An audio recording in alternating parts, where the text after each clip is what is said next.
Now at 11, a person is shot and no one is in custody. What we know about the search for a suspect and how that victim is doing. They're here to take advantage of our electricity. It will skyrocket the cost for everybody. And data center concerns are bringing local communities together. How an event at the University of Cincinnati is empowering local leaders to be decisive about these mega centers. Plus, Democrats rallied in Butler County tonight. What Kentucky Governor Andy Beshear had to say about the war in Iran and what other big names were in attendance. Right now, Cincinnati police are searching for two dark-colored vehicles after a person was shot in Mount Airy. It happened around 4:30 earlier this evening on Hawaiian Terrace. Officials tell us that they found a victim with a gunshot wound to the stomach there. They are expected to be okay. There is no suspect description at this time. If you know anything about this shooting, you're asked to call police. And remember, you can stay anonymous by calling Crime Stoppers. A 23-year-old is dead after a crash in Madisonville today. Cincinnati police say two vehicles collided at the intersection of Madison Road and Medpace Way just before 1 a.m. The 23-year-old man was pronounced deceased at the scene, and the driver of the other car was not injured. Excessive speed and impairment are being investigated as contributing factors of this crash. If you saw what happened, go ahead and call CPD. In recent months, the conversation about proposed data centers has ramped up throughout the tri-state. Many have voiced opposition to bringing them to small communities. WCPO 9 News reporter Alex Knowles shares some of how they're working together to figure out what's best for the future. We're learning new details about what caused a deadly crash in Westchester involving an ambulance. The crash happened on January 6th on Beckett Road. According to a newly released traffic report from Westchester Township Police, a driver in an Infiniti sedan was headed northwest when it went left of center and hit a Westchester Township ambulance. The report says that the sedan then set a curb and rolled multiple times, ejecting the driver and the passenger from the car. Both were taken to the hospital where the driver died. Butler County Coroner's Office identified that victim as 43-year-old Ernestina Obang of Liberty Township. We do not know the condition of the passenger at this time. The two people in the ambulance were okay and were able to render aid to the people ejected from that car.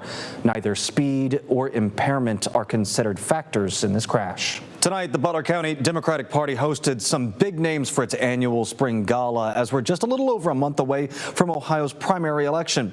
It took place at the Reception Event Center in Fairfield. Kentucky Governor Andy Beshear was the keynote speaker. Attendees also heard from Dr. Amy Acton as she runs for Ohio governor against Republican Vivek Ramaswamy. The Democratic leader took turns touting Democratic policy and denouncing the work of the Trump administration. Governor Beshear also acknowledged the deaths of two Kentucky service members, took swipes at Vice President J.D. Vance, and said President Trump is risking American lives. And I know J.D. Vance likes to act like a tough guy. I just wish he'd have the balls to tell the people of America what he really thinks of this war in Iran. Now, we reached out to the vice president's team for comment. We have not yet heard back. Ohio's primary election is May 5th. Early voting starts April 7th. The flag-draped casket of Staff Sergeant Benjamin Pennington landed at Fort Knox yesterday. The 26-year-old soldier was killed in an airstrike on a U.S. Army air base in Saudi Arabia earlier this year. A procession was held in his hometown of Elizabethtown, which is an hour south of Louisville. A public visitation was held for Pennington this morning, shortly before he was laid to rest.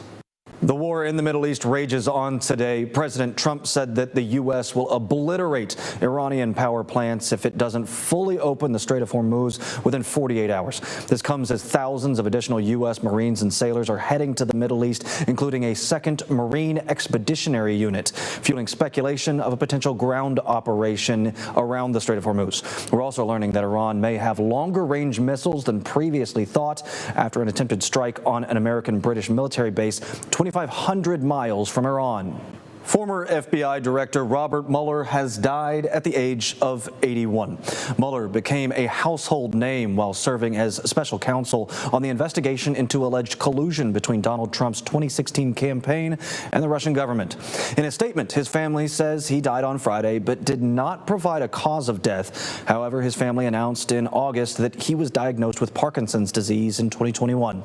President George W. Bush tapped Mueller to serve as FBI Director just days before the September 11th terrorist attacks. He served in the role for 12 years, becoming the longest-serving FBI director since J. Edgar Hoover. President Trump responded to Mueller's death on Truth Social, writing, quote, "Robert Mueller just died. Good. I'm glad he's dead. He can no longer hurt innocent people," end quote. The Trump-Russia probe did not establish that Trump's campaign conspired with Russia. However, it did not rule out the possibility the president obstructed justice during the course of the investigation. Still ahead, President Trump is proposing a new solution to TSA staffing shortages, what he plans to do by Monday if Democrats don't agree to a funding deal, and a free local resource for prom expenses, where you can go tomorrow to get dresses and attire, and who gets priority with the help. You're watching WCPO 9, part of the Scripps News Group. More than 500 people came to the New Prospect Baptist Church in Cincinnati today for a Black Wellness Expo.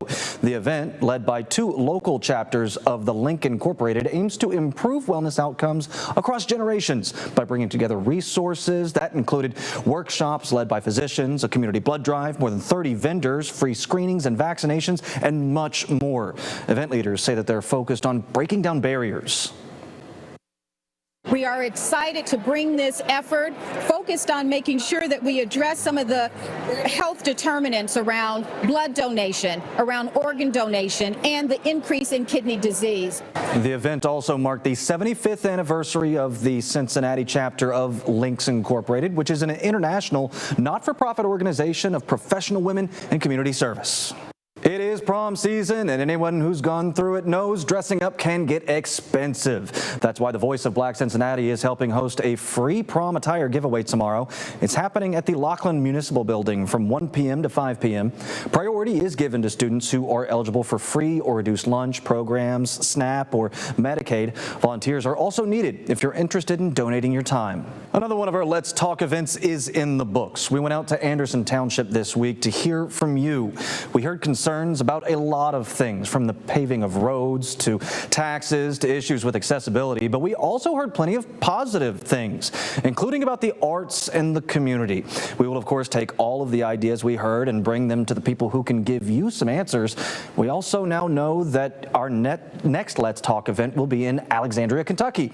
We'll share more about that as we learn more. And if you couldn't make it out, do not worry. We still want to hear from you. Head on over to WCPO.com right now and click on the Finding Solutions tab. Then you can scroll to the bottom of that page where you'll find a form to fill out with problems you'd like us to look into. All right, quick heads up for drivers in Cincinnati. Some road and sidewalk closures are in effect around Vice President J.D. Vance's home this weekend. That includes William Howard Taft Road between Torrance Parkway and East McMillan Street, Collins Avenue between Riverside Drive and William Howard Taft Road, Gladstone Avenue, Taft Road Lane, and Heather Hill Lane. There are also 3 security checkpoints in that area. If you're thinking about flying, TSA staffing shortages are choking up airports across the country. TSA officers haven't gotten a paycheck since the Department of Homeland Security partly shut down on February 14th. Today, President Trump said that he is ready to deploy ICE agents to airports starting Monday if Democrats don't agree to a funding package. Thousands of people are being told to evacuate the island of Oahu in Hawaii as the state suffers its worst flooding in more than 20 years. Heavy rains are falling on soil already saturated by downpours from a week ago. Raging waters prompted evacuation orders for more than 5,000 people north of Honolulu as officials fear a 120-year-old dam could possibly fail. Honolulu's mayor says that crews have rescued more than 230 people from treacherous conditions. The heaviest rain is expected to continue tomorrow for most islands. Ahead in sports, a state final matchup is set for one local high school basketball team, how they punch their ticket to the championship, and which players to watch when they hit the courts. New tonight, the Princeton boys basketball team will play for a state championship Sunday afternoon in Dayton. WCPO 9 sports reporter Mike Dyer tells us how the Vikings dominated in a state semifinal Saturday at Wright State.